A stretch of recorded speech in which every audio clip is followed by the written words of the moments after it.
Assalamualaikum warahmatullahi wabarakatuh. Balik lagi dengan kita di channel Sosial Rockers. Rockers. Kali ini kita mau berangkat ke Wiataguna Bandung. Di sana sudah ada klien yang bernama Toto.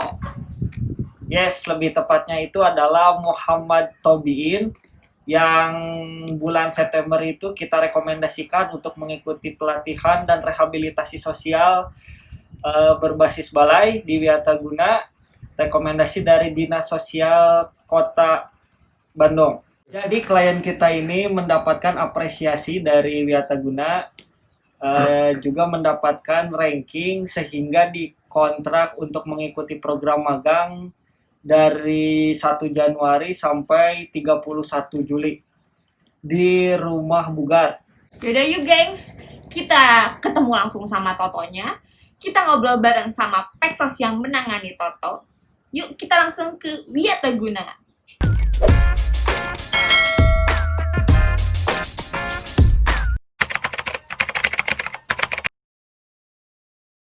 Assalamualaikum warahmatullahi wabarakatuh. Perkenalkan, nama saya Muhammad Tobiin. Saya dari Bandung. Saya terlahir normal. Selama 25 tahun, saya dikasih kesempatan untuk melihat oleh Allah ya. Saya pernah bersekolah di sekolah dasar, SMP. Bahkan kalau ke SMA, saya nggak sampai. Yang saya lakukan, ya seperti orang-orang normal lah. Saya pernah bekerja di suatu perusahaan ya apapun yang saya lakukan itu semuanya indah sepertinya gitu, karena penglihatan saya masih normal. Sampai ya beginilah yang terjadi. Saya terkena virus yang bernama toxoplasma, dan itu yang menyebabkan kedua mata saya sudah tak lagi berfungsi. Dari 2016, 2017, 2018 sampai akhir 2019, saya tidak mempunyai kegiatan apapun karena saya belum tahu kalau ada pelatihan di suatu tempat, yaitu Wiataguna Bandung. Ketika awal saya tahu, ketika dokter memvonis saya terkena virus toxoplasma, saya tetap berjuang untuk tetap bisa melihat kembali, dikarenakan dokter masih memberikan kesempatan saya 50-50% untuk kesembuhan kedua mata saya. Selama 1 tahun lebih saya berobat ke rumah sakit mata, namun hari demi hari kedua mata saya pun mulai tidak bisa melihat indahnya lagi dunia, dan hanya kegelapan yang saya rasakan. Jujur, saya frustasi, saya kesel, saya kecewa, saya marah. Jujur, selama 1 tahun lebih saya itu menjauh dari siapapun. Saya hanya ingin sendiri, sendiri dan sendiri. Karena jujur, ketika saya tahu saya tunanetra, saya malu, saya takut, dan saya sangat sedih sekali. Dan saya pikir saya udah nggak berguna, makanya saya tinggalkan semuanya. Selama 1,5 tahun saya di rumah, dan saat itu baru pertama saya tunanetra, hal yang saya lakukan di rumah yaitu memang hanya berdiam diri. Dari kamar ke ruang tamu, kadang ke dapur, kemanapun saya hanya berdiam diri dan gak mau ada yang nemenin. Saya hanya bisa menangis, saya hanya bisa marah, saya hanya bisa, ya nggak bisa ngelakuin hal yang seperti orang-orang lain lakuin. Saya hanya bisa merenung. Kadang saya juga suka frustasi sampai ada niatan untuk ya lebih baik akhiri saja semuanya gitu. Namun ternyata saya salah. Orang tua saya tetap mendukung saya untuk bisa tetap bertahan hidup meskipun langkah kaki saya terbatas. Saudara saya, teman-teman saya tetap memberikan semangat dan motivasi untuk saya bisa menjadi orang yang berguna, tetap menjadi orang yang bisa bermanfaat untuk orang lain. Apalah yang namanya orang tua ya, selalu bilang ke anaknya, tetap semangat, lihat di luar sana masih banyak tunanetra-tunanetra lain tapi mereka sukses. Mereka tetap menjadi orang yang hebat, dan saat itu juga saya mulai merasa ya bisa lagi itulah menjadi orang yang jauh lebih berguna lagi lah di ibaratnya untuk keluarga saya. Makanya apapun saya lakukan gitu, meskipun ya saat pertama-pertama saya takut melakukan apapun. Saya semangat karena teman-teman saya. Saya kira teman-teman saya bakalan menjauh dari saya ketika saya menjadi tunanetra, ternyata tidak. Mereka justru malah memotivasi saya untuk menjadi orang yang jauh lebih baik, dan mereka tetap menganggap saya seperti biasa, seperti orang normal lainnya, dan nggak ada batasan dari kita. Memang sih dari teman-teman hanya seucap kata gitu ya, dari orang tua. Memang sih dari diri sendiri sih ketika keluarnya rasa semangat itu, tapi tetap dari dorongan orang tua yang tetap menyemangati saya gitu, supaya saya tetap harus menjalani hidup ini meskipun dengan keterbatasan. Maka dari itu saya pun mendekatkan diri kepada Allah, dan alhamdulillah Allah masih mengasih kesempatan untuk saya tetap hidup dan menjadi orang yang jauh lebih baik, dan bisa tetap membanggakan kedua orang tua saya, dan bisa menjadi pribadi yang baik lah begitu. Dan selama itu saya memang belum bisa melakukan apapun. Saya hanya berdiam diri di rumah karena saya belum tahu apa yang harus saya lakukan. Setelah itu saya tetap mau belajar bekerja gitu ya, meskipun saya terbatas. Cuman saya nyari kerjaan yang tidak berbahaya untuk saya dan tidak merugikan untuk orang lain. Makanya saya ikut teman saya, yaitu usaha sablon ya, karena memang itu tidak berbahaya untuk saya dan tidak merugikan teman saya. Dan alhamdulillah saya masih tetap menghasilkan pundi-pundi materi lah, meskipun tidak seberapa, tapi itu hasil keringat saya. Oh, saya itu sebagai kenek ya. Kalau kenek itu biasanya kan ada supir, ada kenek, di mana supir itu yang melakukan mengerjakan sablonnya, dan saya yang ibaratnya itu kalau nyablon botol itu saya yang ngopennya, saya yang bagian nge-packingnya itu masih saya bisa lakukan meskipun saya tidak melihat. Sampai akhirnya saya menemukan kesempatan untuk bisa melaksanakan pelatihan di salah satu tempat pelatihan mijat ataupun musik, yaitu di Pajajaran Bandung, tepatnya di Wiataguna. Saat pertama saya masuk ke Wiataguna Bandung, jujur saya belum bisa ngapa-ngapain. Dalam segi jalan aja saya masih menggunakan tongkat dan ikut sama orang-orang yang low vision, yang masih menggunakan penglihatannya meskipun sedikit.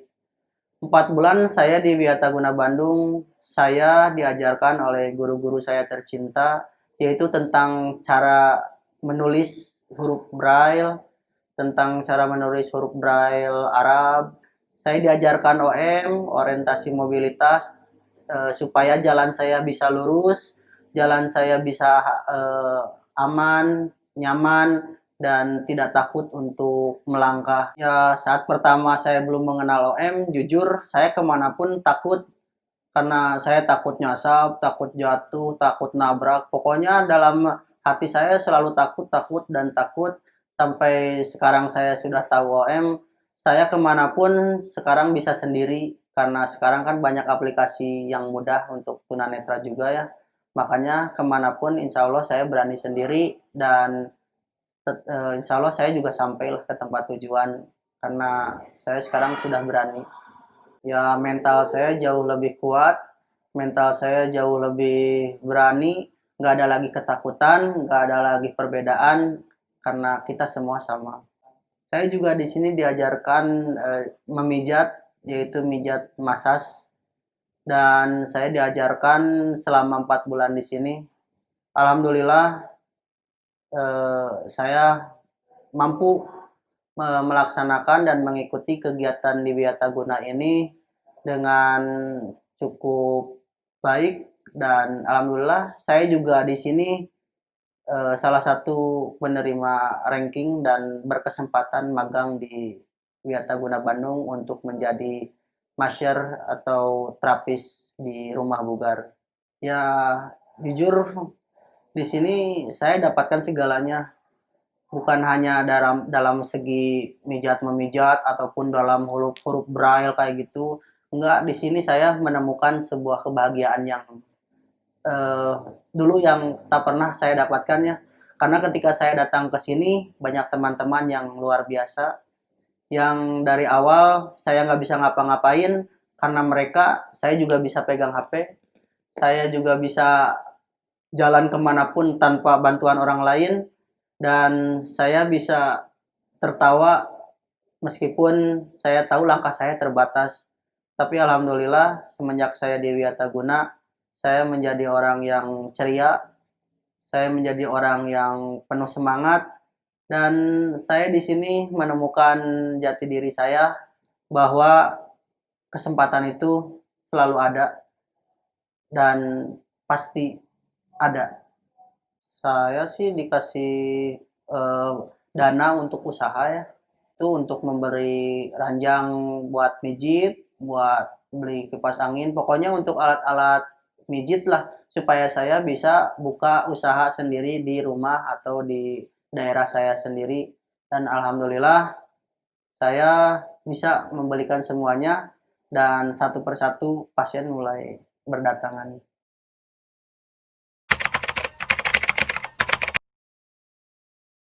Ya, harapan saya sih meskipun ya untuk semua para tunanetra ya, meskipun langkah kita terbatas, saya berharap untuk kalian semua atau untuk saya pribadi untuk tidak apa ya, ibaratnya mah tuh lebih baik tangan di atas daripada tangan di bawah. Selagi kita masih bernapas, kita masih bisa melangkah, alangkah baiknya untuk tidak meminta dan tunjukkan pada semua orang bahwa kita bisa dan kita mampu untuk bersaing dengan orang-orang yang normal lainnya.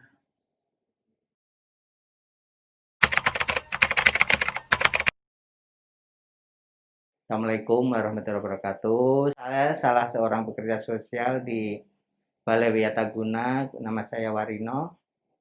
Saya kebetulan mendapat tugas untuk mendampingi atau sebagai ekstosnya dari Muhammad Tobiin. Nah, Muhammad Tobiin ini masuk ke Wiataguna pada bulan September. Awal September 2020, setelah di mana Balai Wiataguna bisa untuk menerima kembali calon penerima pelayanan karena kondisi COVID itu. Jadi yang biasanya kita setiap tahun menerima banyak, kemarin pun kita juga hanya terbatas. Nah, Muhammad Tobiin masuk ke Wiataguna itu memang anaknya tunanetra dewasa, sudah usia di atas 20 tahun karena penurunan penglihatan dan belum punya basic apapun. Ya, dia punya basicnya apa ya? Hanya sekedar semangat untuk orientasi mobilitas. Yang penting saya pergi kemana, saya nyampe. Jadi tidak ada teknik apa yang dipakai. Yang penting terus juga dia memang pergaulan di kampungnya atau di wilayahnya, dia anaknya tidak diem, anaknya aktif. Dia juga banyak bergaul dengan teman-temannya. Bulan kesini pun juga sama teman-temannya, sahabatnya yang nganterin. Waktu itu dia di sini gitu, kita asesmen. Awal mulanya dia waktu kita asesmen, kita tanya mau pengennya apa, bakat minat yang paling utama. Dia bakat minatnya ke musik, karena saya sudah sering nyanyi bareng-bareng teman-teman di di pos lah atau apa gitu ya. Jadi nah, kebetulan di sini kita tidak membuka musik karena dengan waktu jarak yang sangat singkat. Ya, akhirnya kita arahkan dia mengambil ke program Masas. Di Masas mereka tekun, dia tekun sekali belajar karena berarti ini jalan hidup saya. Saya harus, karena dia berprinsip, saya tunanetra, saya harus punya keterampilan yang bisa untuk menghidupi keluarga saya kelak. Itu dia tertanam itu di hatinya. Nah, dia akhirnya ya tekun belajar masas, belajar baca tulis braille. Meskipun waktu awal kesini dia belum bisa. Apa sih braille juga belum tahu. Karena tunanetra dewasa. Nah, akhirnya dengan tekun ada ekstrakurikuler baca tulis braille, dia mengikuti dengan tekun. Meskipun untuk menulis dia sudah lancar, untuk membaca memang masih perlu penguatan lagi. Karena memang lebih sulit untuk tunanetra dewasa untuk ini jari-jarinya, ya kepekaannya. Dia masuk ke masas dengan rajin, ya akhirnya itulah memiliki kemampuan yang bagus. Dia sekarang ya kebetulan di instalasi produksi membutuhkan, dia ditariklah untuk masuk di instalasi produksi, untuk dapat bekerja di instalasi produksi sebagai hadiah karena menduduki ranking gitu. Nah, kalau Tobiin orientasi mobilitas awalnya juga belum bisa. Hanya semangat. Saya harus mampu. Saya harus bisa ke anu. Nah, akhirnya di sini dengan instruktur orientasi mobilitas diajari untuk orientasi mobilitas, teknik-teknik dasar orientasi mobilitas. Akhirnya dia sekarang kemana-mana sendiri. Ya kan? Dia pulang pergi dari Pagarse ke sini sudah sendiri. Itu. Terus dia waktu belajar masas sangat tekun dan juga apa ya? Pokoknya bahwa ini adalah jalan hidup saya. Itu tertanam di hatinya. Itu yang mengapa Tobiin istilahnya meskipun tunanetra dewasa, dia tidak mengeluh, dia menerima bahwa ini sudah takdir saya, sudah jalan hidup saya ke sini, dia akan memaksimalkan kemampuan apa yang dimilikinya. Gitu. Pokoknya untuk Tobiin bahwa dia dengan semangatnya yang tinggi, dengan semangat yang bahwa saya harus memiliki sesuatu untuk hidup saya kelak. Itu di hati Tobiin itu tertanam itu. Jadi dia itu tidak apa ya, tidak malu untuk selalu bertanya. Akhirnya bertanya, selalu temannya dibantu, itu.